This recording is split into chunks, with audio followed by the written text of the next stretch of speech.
uh, pengenalan tentang kesalahan menyebut huruf hamzah dan ha. Kenapa saya mulakan hamzah dan ha? Kenapa tak mulakan alif, ba, ta, sa sampai ya? Tak, kita menyusun ataupun kita mengupas mengikut susunan makhraj. Buku ini mengupas huruf-huruf Al-Quran mengikut susunan makhraj. So, susunan makhraj pertama bahagian leher, paling bawah sekali makhraj daripada pangkal leher yang keluar daripadanya huruf hamzah dan ha. Hamzah dan ha. Kalau tuan-tuan tengok di hujung buku, saya selitkan gambar rajah makhraj. Tapi tak boleh refer. Just dengar je. Okay? Jadi kenapa mula dengan hamzah dan ha? Kerana kita mula mengikut susunan makhraj. So makhraj pertama daripada pangkal leher mulanya adalah hamzah dan ha. Jadi pendahuluan ni tuan-tuan baca, dia just nak beritahu bahawa hamzah dan ha daripada makhraj yang sama. Daripada kad penalan yang sama, dan dia ada apabila dia ada persamaan makhraj dan dia ada persamaan beberapa sifat, dia mudah berlaku kesalahan, pertukaran. Kadang-kadang hamzah dibaca dengan ha, kadang-kadang huruf ha tersalah dibaca dengan huruf a. Jadi bila ada persamaan makhraj dan persamaan pada beberapa sifat, dia menjadikan sebutan kita mudah tersalah dalam kita baca Quran. Okey, kita pergi yang pertama. Yang pertama, kesalahan menyebut huruf hamzah. Okay, yang nombor satu sampai nombor 7 dan 8 semua menceritakan tentang kesilapan ataupun kelemahan apabila kita baca Quran melibatkan huruf hamzah. Pertama, kesalahan apa? Menyebut huruf hamzah secara keras. Maknanya apa? Maknanya orang yang sebut huruf hamzah secara keras melakukan satu kesalahan. Saya baca dulu. Menyebut huruf hamzah secara keras adalah satu kesalahan kerana apabila huruf tersebut dibaca secara keras, maka kita akan mendapati bunyi sebutan huruf tersebut seperti orang sedang muntah. Macam mana tu perkaitan? Kita baca huruf hamzah secara keras, kita akan dengar hamzah itu dibaca seperti orang sedang nak muntah. Terutamanya huruf hamzah bertanda sukun, bertanda mati. Kalau tuan-tuan tak faham apa makna sukun, dia ada nombor 11. Setiap perkataan Arab yang dimelayukan, saya akan buat nota kaki kat bawah. So sukun ada nombor 11. Apa makna 11? Sukun ialah tanda mati. Okey. Jadi untuk faham buku ini, kitab ini, setiap perkataan Arab yang dimelayukan, pertama kali saya akan cerita dia menerusi nota kaki. So tuan-tuan nak faham buku ni kena follow daripada awal. Sebab perkataan yang berulang saya tak akan jelaskan lagi. So dia kena baca daripada awal. Itu cara nak baca buku. Okay, cara mengenal pasti, cara mengatasi kesalahan ini, setiap qari hendaklah menyebut huruf hamzah dengan dijelaskan sifat syiddah dan jahar padanya secara lembut dan berhati-hati. Okey, saya faham dalam seminar kita kali ini ada orang yang memang dah menguasai bab makhraj dan sifat, ada orang yang belum lagi tahu makhraj, belum lagi menguasai sifat. Itu tak apa. Orang yang dah tahu makhraj dan sifat itu advantage untuk dia. So buku ni walaupun tuan-tuan tak faham lagi, belum lagi mendalami makhraj dan sifat, insya-Allah boleh difahami. Okey. Syiddah dan jahar ni adalah sifat bagi huruf hamzah. Dua sifat ni dia ada penjelasan dia. InsyaAllah next time kita akan ceritakan. Kalau nak tahu juga apa itu syiddah, saya ada cerita nota kaki nombor 12. Dia cerita apa itu syiddah, apa itu jahar. So jadi maknanya kalau tuan-tuan follow buku ini, setiap nota kaki tuan-tuan baca, tuan-tuan akan dapat faham satu buku ini. Tapi bagi orang yang belum lagi nak memahami apa itu sifat syiddah jahar, tak apa, just go through saja. Hanya tahu jahar dan syiddah dan jahar ini adalah sifat bagi huruf hamzah, yang mana dua sifat ini mesti dilaksanakan ataupun ditunaikan secara lembut, bukan secara keras. So tajuk kita tadi, jangan menyebut huruf hamzah secara keras. Kalau tidak, dia akan menjadi satu kesalahan. Macam mana tu? Contoh kita ambil huruf hamzah yang mati. Wa inna min ahlil kitabi laman yu'minu billah. Huruf hamzah mati. Kita nak lembutkan dia. Laman yu'minu billah. Kalau kita keraskan sebutan atas huruf hamzah tadi, kita akan dengar suara orang nak muntah. Ya. Laman yu, kan orang nak muntah bunyi ya, bunyi nak muntah kan. So untuk mengelak daripada kesalahan itu, bila kita berjumpa huruf hamzah, terutamanya huruf hamzah yang sukun, yang mati, kita kena lembutkan kematian hamzah itu. Baru tak kedengaran seperti orang yang sedang muntah. Habis. Kesalahan pertama. Kesalahan kedua, mentafkhimkan huruf hamzah. Oh, saya tak faham Ustaz, apa itu tafkhim? Ada nombor 16, nota kaki. Yang dimaksudkan tafkhim ialah, tuan-tuan boleh ilmu kat situ, secara lebih kurang detail juga kat situ. Tafkhim makna dia, tafkhim makna dia tebal. So huruf hamzah adalah bukan huruf tebal. Untuk makluman tuan-tuan, huruf tebal ada berapa? Khussa, bagtin, qid, 7. Kemudian ada huruf ra ketika dia tebal, dan huruf lam ketika dia tebal, bermakna ada 9 saja. 7 huruf yang senantiasa tebal, khussa, bagtin, qid, khas, semua sekali. Tuan-tuan tak ingat apa-apa, dalam buku ni memang dah disebut dah. Kemudian tambah lagi huruf ra ketika dia tebal, dan tambah lagi huruf lam ketika dia tebal. Baki lagi adalah huruf yang nipis. Dibaca dengan nipis. Nipis istilah tajwid panggil tarqiq. Tarqiq, nipis. Tafkhim makna tebal. So, mentafkhimkan huruf hamzah, satu kesalahan. Kesalahan yang tidak disedari oleh kebanyakan qari. Qari makna pembaca. Ialah mentafkhimkan hamzah dalam beberapa keadaan. Jadi salah menebalkan ataupun mentafkhimkan hamzah ini boleh berlaku dalam beberapa keadaan. Yang pertama, huruf hamzah berada di awal kalimah dan ia dimulakan bacaannya. Kalau kita nampak ada huruf hamzah di awal kalimah dan kita nak mulakan dengan dia, selalu orang baca tertebal. Seperti a'udhu. Tu tebal. A'udhu. Nampak macam nipis tapi tebal. Dia bukan tapi dia a'udhu. Macam mana? A'udhu. Kalau kita baca sambil lewa saja, kita tak bentuk bibir kita sesuai dengan baris atas sehingga menampakkan nipis bagi huruf hamzah, dia akan jadi tebal. A'udhu. Kita dengar macam tu tu sebenarnya tebal. Nipis ni macam mana? A'udhu. So boleh berlaku tersalah tebal huruf hamzah apabila huruf hamzah berada di awal kalimah dan kita nak mula dengan hamzah itu. Selalu kita akan tebal. Cuba dengar Datuk Imam. Allah, Allahu Akbar. Tebal lah tu bukan dia Allahu Akbar. Kan lain bunyi dia tu. Alhamdu. Kalau alhamdulillah, a'udzu billahi minasyaitonir rajim. Bismillahirrahmanirrahim. Bukan okey. Semua ni nak kita kena bengkelkan. Kalau kita ada masa, insya-Allah kita akan try bengkelkan buku ini. Bengkelkan apa? Kita nak baca setiap ayat yang saya datangkan dalam contoh-contoh salah ni, nak dibaca setiap orang. Barulah kita dapat tahu kita baca betul atau tidak. Kalau macam ni diskusi ataupun seminar ni, just dengar dulu cerita buku ni. Faham dahulu, boleh cuba-cuba untuk latih kat rumah. Kalau ada jumpa ustaz mana-mana, boleh belajar, boleh baca dengan dia. InsyaAllah kalau kita umur panjang diberi kelapangan, kita akan bengkelkan buku ni insyaAllah. Yang kedua, apabila huruf hamzah berada sebelum atau selepas huruf yang bersifat dengan tafkhim. Ini selalu berlaku. Yang ni memang selalu berlaku.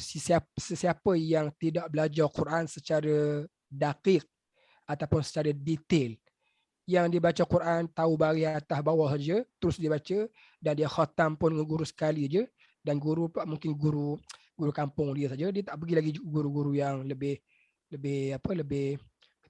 berautoriti, confirm dia akan melakukan kesalahan sebegini. Masalahnya apabila huruf hamzah, huruf nipis. Kadang-kadang kita mudah sebut dia nipis, senang. Tapi kalau selepas dia atau sebelum dia ada huruf tebal, itu akan ganggu sebutan huruf hamzah. Seperti contoh, waman nipis. Tapi selepasnya dha tebal. So selalunya kita akan baca waman adlamu. 200 ada orang buka. Aduh, jelek. Tapi ada tempat cuci tilam, Mama. Boleh dicuci tilam tu. Okay, baringlah nak, baring di atas naik. Mohon tolong tutupkan voice anda. Saya dengar suara bising. Sebelum bercakap tu pastikan voice tertutup dahulu.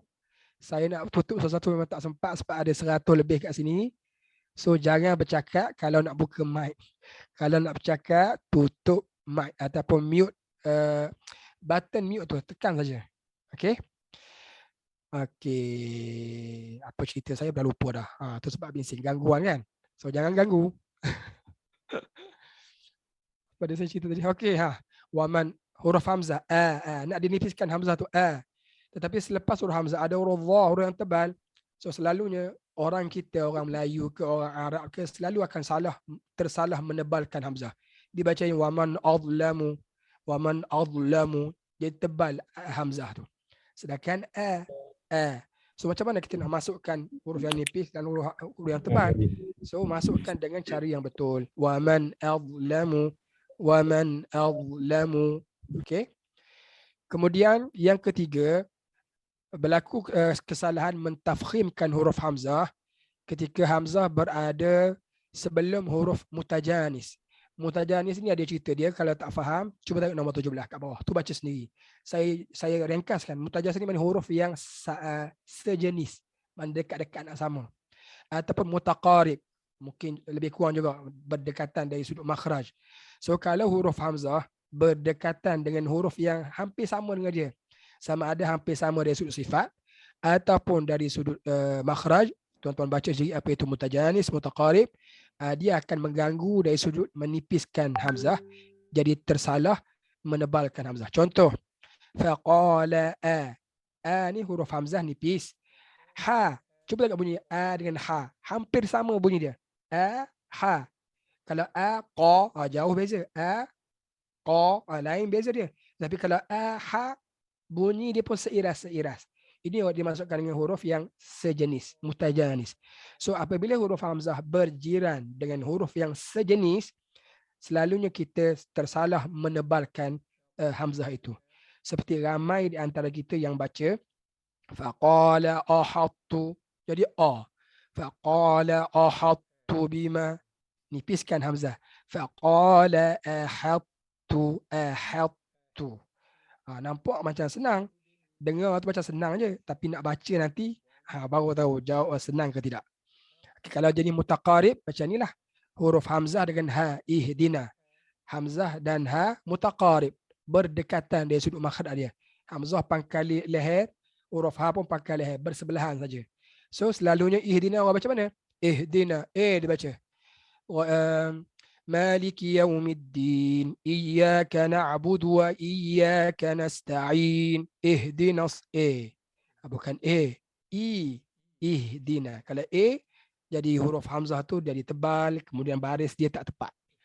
Okey, settle bab kesalahan menebalkan huruf hamzah. Seterusnya berkaitan dengan hamzah juga, kesilapan menyebut huruf hamzah, menyembunyikan huruf hamzah berbaris. Okey. Saya dah tak nak baca dah, tuan-tuan baca sendiri. Cuma saya terus kepada contoh. Macam mana kita katakan menyembunyikan huruf hamzah berbaris. Better tuan-tuan baca, jangan tak baca. Saya sebab saya tuan punya kitab, saya dah tahu dah apa cerita dia. Apa yang maksudkan membunyikan huruf yang berbaris? Bermaksud menyembunyikan, mana sembunyikan berbaris. Sepatutnya huruf itu ada bunyi baris, tapi kita sembunyikan dia. Dia boleh berlaku apabila huruf hamzah itu berbaris bawah. Dia senang berlaku tersalah sembunyikan baris bila huruf hamzah itu berbaris bawah ataupun berbaris hadapan. Contoh, cuba tengok perkataan yang bergaris bari'ikum. Itu disembunyikan secara tak sengaja. Fatubu ila bari'ikum. Itu hamzah yang tak jelas, yang disembunyikan. Fatubu ila bari'ikum. Mana hamzah? Hamzah hilang. Sebab apa? Sebab memang huruf hamzah ni apabila dia berbaris bawah, dia mudah hilang pada sebutan. So tugas kita apa? Tugas kita jaga huruf hamzah supaya tak hilang pada sebutan. Betulkan baris dia tu. Fatubu ila bari'ikum. Bari'ikum ada i. Jangan barikum. Hilang baris. Wa idzal mau'udatu su'ilat. Nampak macam senang. Sebab kita dengar orang baca. Bila kita baca, tambah lagi kalau kita baca laju, so baris tu akan hilang. Wa idzal mau'udatu su'ilat. Hilang. Su'ilat. Masih lagi terbuka mic tu, tolong mute mic. Siti Zaliha buka mic ke? Siti Zaliha open mic ke? Jangan. Saya dengar aura bising. Kalau tak saya akan remove. Siapa yang tak tu saya akan remove dia. Okey, saya dah remove. Yang tak dengar kata saya remove. Saya sebenarnya nampak macam okey. Tapi sebenarnya saya sedikit garang. Okey, saya dah remove dah. Yang tak dengar kata saya remove. Okey, bagus. Okey, ada lagi selepas ni yang tak mute button mute, saya akan remove terus. Dan kalau degil lagi saya akan report. Report maknanya dia tak boleh masuk lagi. Okey, kemudian muttaqiun, hamzah baris depan selalu kita akan hilangkan hamzah tu. Yang baris atas mudah dibaca, payah nak hilang. Yang baris bawah dan baris depan selalu kalau kita tak beri perhatian dia akan hilang pada sebutan. Cuba tengok perkataan muttaqiun. Hum wa azwajuhum fi dhilalin 'alal araiki muttaqiun. Itu hilang. Kalau baca macam tu hilang hamzahnya. Kita nak 'alal araiki muttaqiun. Muttaqiu. Ada huruf hamzah tu. Masa kita baca satu-satu ada. Bila kita baca dalam ayat Quran, banyak ada ayat depan kita.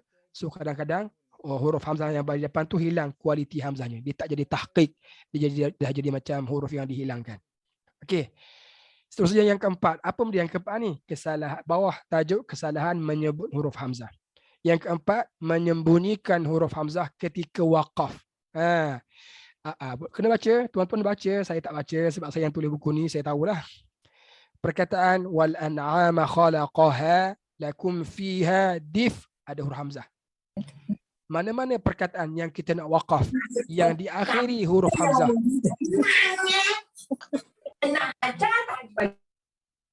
Muhammad Ehwan tolong mute. Saya tolong mutekan tu. So jangan open lagi. Kalau open nanti saya akan remove. Okey. Mana-mana perkataan yang kita waqafkan, maksudnya kita berhenti, yang diakhiri dengan hamzah, selalunya kita hilangkan hamzah itu. Contoh awak baca macam ni. Mana baca yang salah lah ni.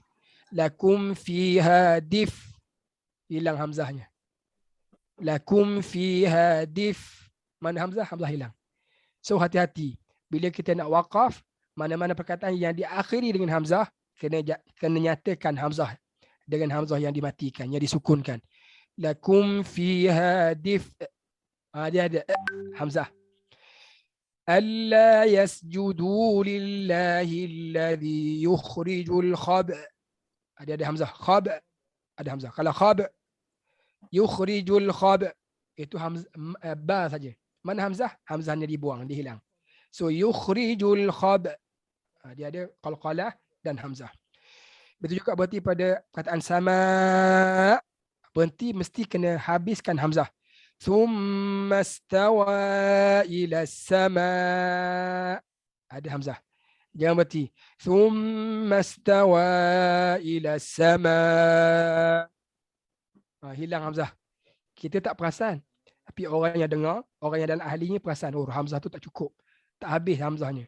Dia tak masuk dalam hamzah. Wa ma massani yasu. Tak ada hamzah. Wa ma massani yasu. Baru ada hamzah. Baki lagi, tu tuan-tuan akan baca sendiri. Kemudian yang kelima, apa makna lima? Bawah kesalahan menyebut huruf hamzah. Yang kelima, kesalahan mentashilkan huruf hamzah. Tashil, apa itu tashil? Ada nombor 40. So tashil mana meringankan sebutan hamzah. Huruf hamzah yang kita sebut secara betul, kita panggil tahqiq. Macam mana bunyi hamzah tahqiq? Hamzah yang biasa. A, I, U. Itulah hamzah tahqiq. A. Hamzah tashil yang diringankan sebutan ni. Itu saya ringkaskan. Kalau nak tahu definisi secara detail, kena bacalah. Nota kaki tu 40. Jadi kalau A, itu hamzah tahqiq. Hamzah sebenar. Hamzah yang biasa kita sebut A. Satu lagi hamzah tashil. A, I, U. Hamzah yang dikelabukan. Yang diringankan bunyi antara hamzah dan mad. Jadi A. Kita ada setepak bacaan dia. dalam fussilat laula fussilat ayatuhu jadi a. Itu tashil. So dalam Quran mana-mana huruf hamzah tiada huruf hamzah yang ditashilkan. Saya ulang. Dalam Quran mengikut bacaan kita Imam Hafsun an Asim Qadi Asy-Syatibiyah tiada huruf yang ditashilkan kecuali satu tempat saja, surah Fussilat yang saya bacakan tadi, ada nota kaki kat bawah nombor 40 pun ada ayat kat situ. Boleh rujuk. Jadi baki lagi huruf hamzah yang lain jangan baca secara tashil. Mana nak baca mana? Baca secara tahqiq, secara hamzah yang tepat. Wassamaa'a banainaha biaidin wa inna lamusi'un. Bunyi hamzah a i u. Jangan baca macam ni. Wassamaa'a banainaha biaidin wa inna lamusi'un. Selalu kita baca macam tu.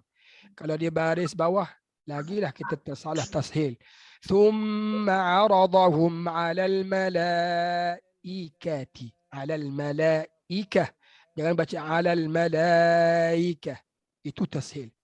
Dan berlaku tashil pada takbir sembahyang. Allahu Akbar. Itu tashil. Allahu Akbar. Itu bacaan tashil. Tahqiq Allahu Allahu Akbar. Tahqiq betulkan bunyi hamzah. So kalau yang baca dengan tashil itu bacaan yang tak betul lah, salah pada sebutan huruf hamzah. Yang keenam, masih lagi kesalahan menyebut huruf hamzah. Yang keenam, membariskan huruf hamzah yang sakinah. Huruf hamzah yang mati baca secara mati, yang mati dimatikan, yang hidup dihidupkan. Jangan yang mati kita baca seperti hidup.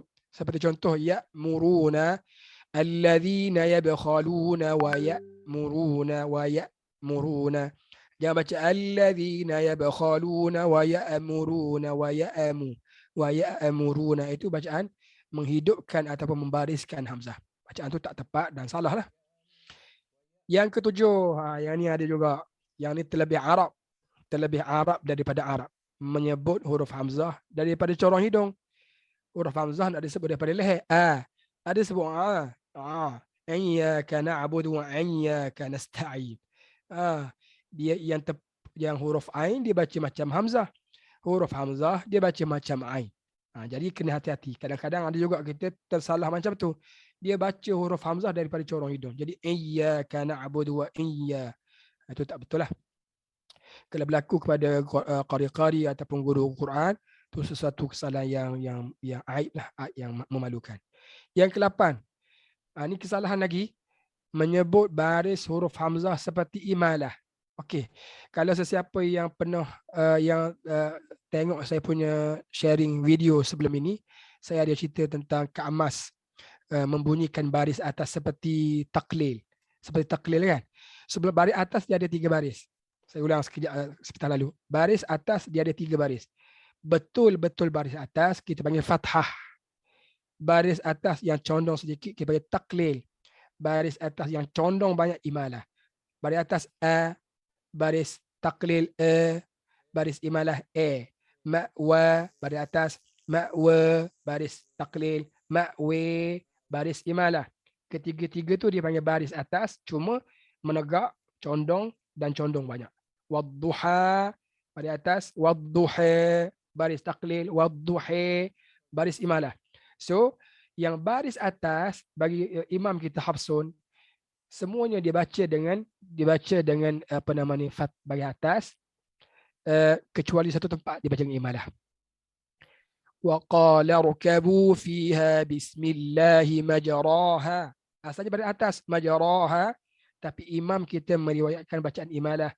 Wa qala rukabu fiha bismillahi majriha. Majriha itu imalah. Bukan baris bawah majri, baris atas majra. So majri baris atas yang dicondongkan. Satu tempat saja yang dibaca baris atas seperti imalah. Yang lain dibaca dengan fathah. So kalau kita baca mana-mana baris atas bagi huruf hamzah, kita baca dengan condong seperti imalah, dia adalah satu kesalahan. Contoh, bagi bawah ihdina, dibaca ihdina, itu imalah. Pada atas A. Baris bawah I. Baris imalah E. Ihdina itu imalah. So dia bukan baris imalah, dia baris bawah ihdina. Ada orang baca Allahu Akbar. Allahu Akbar. Bukan Kadang-kadang tersalah guru. Guru dia kata, baris atas tu nak kena condongkan sikit. Jangan A sangat. Jangan A. Tapi jadi macam Arab. Tu ajaran yang sesat. Ajaran yang salah. Baris atas, banyak atas lah. Kenapa nak dicondongkan? Condong ni ada baris dia. Dia ada kiraat dia. So jangan salah cari guru. Baris atas Allahu. Jangan nak baca Allahu. Itu tak betul. Okay. Siapa yang ada soalan boleh simpan dulu soalan tu. Nanti kita akan buka ruang untuk soalan. Mungkin boleh bertanda dulu. Kalau ada soalan-soalan yang berkaitan dengan apa yang kita kupaskan ni, masa belum terjawab, tanda dulu. Nanti kita akan buka ruang untuk bertanya. Tuan-tuan tu boleh bertanya insyaAllah. Okey. Yang ke-9, masih lagi cerita tentang Hamzah. Mengidghamkan. Apa maksud idgham? Idgham maknanya memasukkan. Memasukkan. Accident. Huruf Hamzah ke dalam huruf Ha. Tuan-tuan kena baca. Kenapa boleh berjadi macam tu? Biasanya apabila berjiranan huruf Hamzah ataupun berulang. Huruf Hamzah dah 2 kali. Idza jaa. Lepas tu ada huruf Ha yang sejenis dia.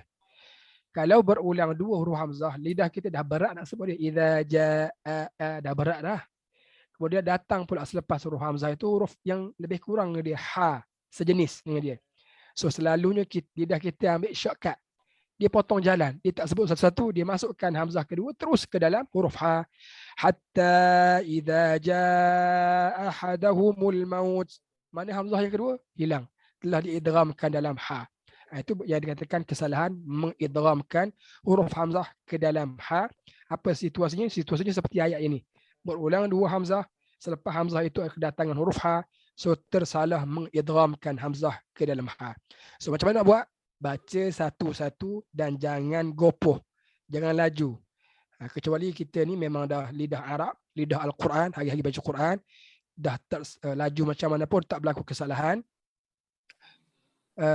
Itu terpulang kepada kefasihan masing-masing.